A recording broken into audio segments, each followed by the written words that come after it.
She is, yeah. So, yeah, so she wasn't happy at the SPCA. She was not happy at the SPCA. She kicked up such a fuss that they called us and told us, please come back and help us with this dog. Shame. So we had to rush back and I had to go into the little cage with her and put the muzzle on and then hold her in a backwards like hug while they inject her. Oh, shame. Yeah, so shame. That's then she wouldn't let me. Traumatizing. She kept trying to hug me the whole time. I'm trying to walk out and get she out. didn't know what was going on. No. She didn't know what either. No, she didn't know anything. No. So we stayed there the whole time, and we were sitting outside waiting for her.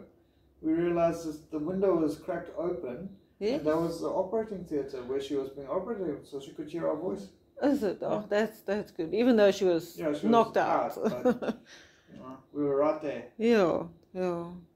Well, now she's paid, and she's ready for a long trip. Yeah, she's ready for a long trip. Well, once she's recovered. Yes. True. She must first recover. Yeah, she's not even eating yet. She's still in pain. And she's just sleeping now.